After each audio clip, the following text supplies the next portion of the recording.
Hello friends, आज हम power and exponent topic में जानेंगे साइंटिफिक नोटेशन के बारे में, यानी वैज्ञानिक संकेतन, जिसे हम बेस 10 और स्टैंडर्ड फॉर्म या घातांक एक्सपोनेंट का प्रयोग करके संख्याओं को मानक रूप में लिखना कहते हैं। यह topic math as well as science के स्टूडेंट सभी के लिए सीखना बहुत ही जरूरी है, क्योंकि कई बार बुक्स में हमें कुछ इस तरह से लिखा हुआ मिलता है, जैसे 9.1 मल्टीप्लाई बाई 10⁻³ kg, जो कि मास ऑफ इलेक्ट्रॉन है।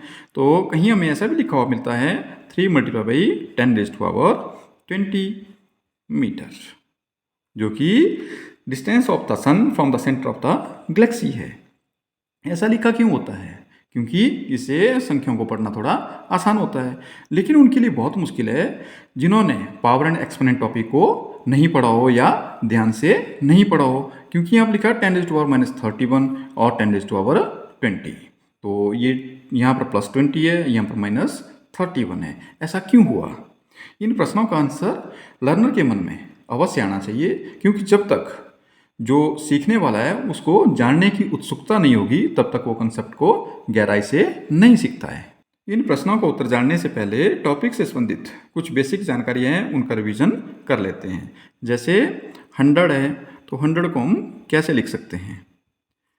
100 लिखा हमने और इसे हम लिख सकते हैं 10 मल्टीप्लाई बाई 10⁻²। अगर हमारे पास 1000 है तो 1000 को हम कैसे लिखेंगे? 10 मल्टीप्लाई बाई 10 मल्टीप्लाई बाई 10⁻3, यानी एक के राइट साइड को जितनी जीरो हैं उतनी पावर लगा लेंगे। क्यों ऐसा होता है? हमने नियम पढ़ा है a⁻m मल्टीप्लाई बाई a⁻n।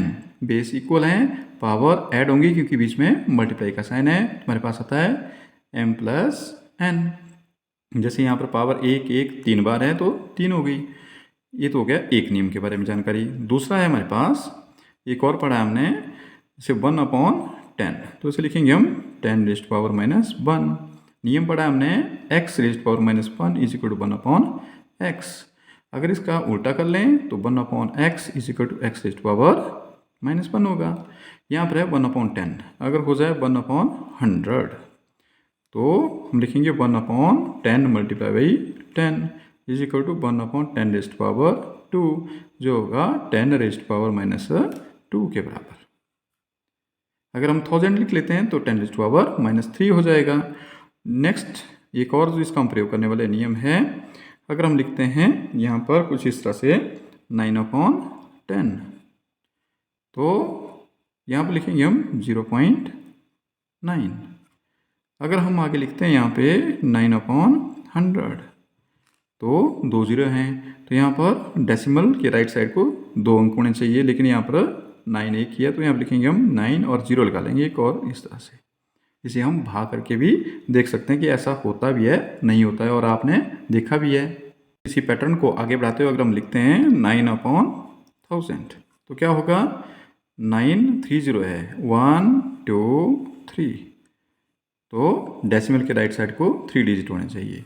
और इसे हम सॉल्व भी कर सकते हैं। अगर हम सॉल्व करना चाहें कि ये क्या है, सही आ रहा है, 100 > 9, तो 0 टाइम इसको डिवाइड कर लो और घटा लो, फिर यहाँ पर डेसिमल और यहाँ भी डेसिमल लग जाएगा। अब यहाँ पर 0 आप जितनी लगाना चाहें लगा सकते हैं, लेकिन भाग के नियम के साथ एक बार में एक ही 0 नीचे आएगी। तो यहाँ पर हम करेंगे 0 से डिवाइड, तो यहाँ पर आ गया घटाने के बाद, और फिर ये 0 यहाँ पर और ये 0 यहाँ के लिए ले आएंगे, तो 9 टाइम और हो गया 900। तो इस प्रकार अगर 100 से डिवाइड करेंगे तो 0.09, अगर 1000 से डिवाइड करेंगे तो 0.009 आएगा। यह सब बेसिक जानने के बाद जो आज की हमारी प्रॉब्लम है उसके बारे में अब हम डिस्कस करते हैं। Speed of light in vacuum, प्रकाश की निर्वात में चाल। तो इसको कैसे लिखेंगे हम? स्टैंडर्ड फॉर्म में। ये सिंपल फॉर्म में लिखा है तो उसे स्टैंडर्ड फॉर्म लिखेंगे हम 3 मल्टीप्लाई बाई 10⁻, 0 काउंट करेंगे 1 2 3 4 5 6 7 8, 10⁸8 मीटर/सेकंड। सेकंड क्वेश्चन है पृथ्वी से सूर्य की दूरी। तो ये दूरी लिखी गई है, इसे पढ़ना थोड़ा मुश्किल है, काफ़ी लंबी है संख्या। तो इस समस्या को दूर करने के लिए, समस्या का समाधान करने के लिए ही स्टैंडर्ड फॉर्म का प्रयोग किया जाता है। तो इस तरह से लिख लेंगे मल्टीप्लाई बाई 10⁻⁴ में 8 जीरो हैं तो 8 लिख लेंगे यहाँ पर मीटर। लेकिन अभी यह स्टैंडर्ड फॉर्म नहीं है, क्योंकि स्टैंडर्ड फॉर्म में डेसिमल के लेफ्ट साइड को एक ही डिजिट होती है। तो यहाँ पर तो डेसिमल यहाँ काउंट हो रहा है, तो डेसिमल को यहाँ पहुँचाने के लिए क्या करना होगा, हम इस तरह से लिखेंगे मल्टीप्लाई बाई, अब 3 डिजिट हैं, डेसिमल यहाँ से यहाँ पहुँचेगा तो डिवाइड करना पड़ेगा 1000 से। लेकिन 1000 से अगर डिवाइड करेंगे तो मल्टीप्लाई भी 1000 से ही करना पड़ेगा, बराबर प्रोसेस करना पड़ेगा, जिससे कि प्रश्न में कोई परिवर्तन ना आए। जब हम 1496 को 1000 से डिवाइड करेंगे तो डेसिमल 3 अंक आगे चला जाएगा और इस तरह से लिखेंगे 1.496 मल्टीप्लाई बाई 10⁻1 2 3 लिख लेंगे और मल्टीप्लाई 10⁻8 मीटर। इस प्रकार 1.496 मल्टीप्लाई 10⁻11 मीटर। नेक्स्ट एग्जाम्पल है लाल रक्त कोशिकाओं का आकार 0.00007 मीटर।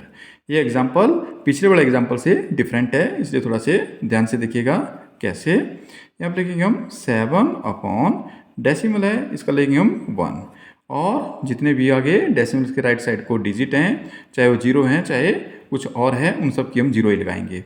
1 2 3 4 5 6, तो यहाँ पर 6 0 लगा लीजिए, 6 0 लगा ली और यहाँ लिखिए मीटर।